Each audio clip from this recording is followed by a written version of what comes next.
What's good, you guys? I know it's been a hot minute since I've been on YouTube. I feel like the past year or so has been kind of wild, so I'll just kind of use that as my excuse.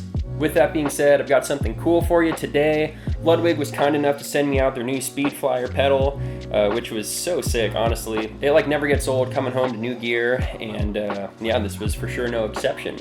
Now, I'm not going to be doing like a crazy breakdown of all of the technical aspects of this pedal, but it's mainly just going to kind of be like a first impression sort of thing. Kind of just going to be going over things like the base of the pedal itself, the footboard, the beater, stuff like that. If you're down, let's just get straight into it. First thing that I'd like to kind of touch on is the base of the pedal itself. One of the more important things in any pedal for me is going to be that base.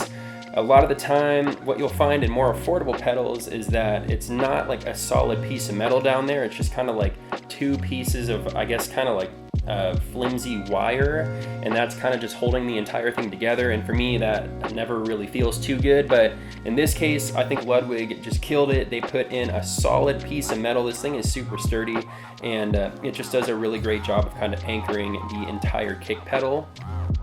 To me, this was a really important move from Ludwig. Kind of elevates the pedal into that DW5000 and Tama Iron Cobra range. And in my mind, those are kind of the industry standards as far as like the entrance into the professional level pedal. So yeah, that's really cool to see. It's nice to have a Ludwig pedal that's kind of up there contending with those. Right when I pulled this thing out of the box, that was like the first thing I noticed, that there was a super solid base to this whole thing, and yeah, just got me super hyped. Next thing that I thought was really cool, again, super important aspect of a pedal, is the footboard. Overall, really nice feeling footboard. Not too narrow, which is nice, and then also it's not too wide where it kind of starts to feel clunky. And then they put a really nice logo right there in the center, and that is olive green, which kind of adds a pretty cool accent in my opinion. And at the top there, you can see an outline of the classic Ludwig Keystone badge. I'm a huge user of the slide technique myself, and this footboard feels great, works perfect. Honestly, I've had absolutely no issues using that technique on this footboard, and yeah, that's kind of a pretty big requirement for me, so it's nice to see that too. Next thing that I really enjoyed about this pedal was the beater. I've been kind of switching back and forth between a DW5000 and a 9000. Everyone kind of knows what those beaters look like and how they feel, so it's really cool to kind of see Ludwig switch it up a bit.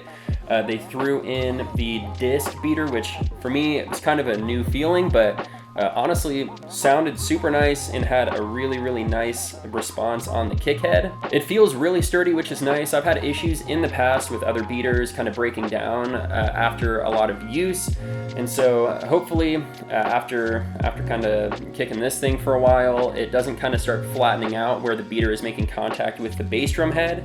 And to kind of add a nice little aesthetic touch, on top they put another Keystone badge, which, you know, that kind of stuff's it's important. Next thing that I really enjoyed on the pedal was the cam design. Ludwig made it really easy to adjust the cam, which is always super nice. Sometimes it can be really hard to reach certain screws on other pedals, but for this, really nice and convenient, makes it super easy. And like most other pedals out there, there's also the adjustment for the chain. For the spring, nothing crazy. It is exactly the same as any other pedal in this price range. Same method of adjusting, right? You just unscrew the top, unscrew the bottom, and then you kind of just adjust the tension in the spring that way. Last thing that I'd like to touch on that I noticed about the pedal is the clamp. Really sturdy clamp, which is to be expected at this point. But the one thing I will say about it is that there isn't a padding that's connected to the clamp itself.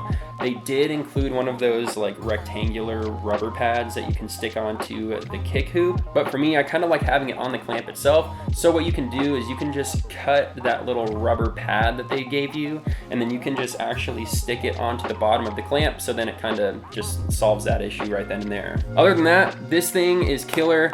I would compare it to something in between a DW5000 and a DW9000. Generally speaking, a DW5000, you kind of have to work a little bit harder to get any notes out of it on the kick pedal, which sometimes that is what you want. You know, you like to be able to feel a little bit more connected to the kick whereas a DW9000, it's super smooth. Sometimes it can feel a little too smooth, but so far with the Speed Flyer, it's kind of sitting for me, it's somewhere right in the middle of those two. It's not very hard to get a note out of, which is nice, but also it's not too smooth where you're not really feeling as connected to the pedal. And for the price point, honestly, really hard to beat. It is kind of in that entrance level to the professional pedals, but price-wise, you're not really gonna be able to find a better bang for your buck, in my opinion. Overall, Ludwig, thumbs up for me. Thank you guys so much for sending this thing out to me. It's been so much fun to use and kind of dial in. If you have any additional questions, as always, go ahead and leave a comment.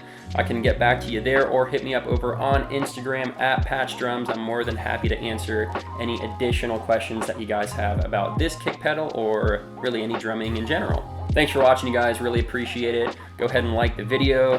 If you're not subscribed, you know, all that stuff, go ahead and do that. Hopefully I'm going to be cranking out some more videos in the next few months, so I would appreciate if you'd stick around and yeah, kind of look for those coming out. I'll post about that on Instagram. With all that being said, I will see you guys in the next video.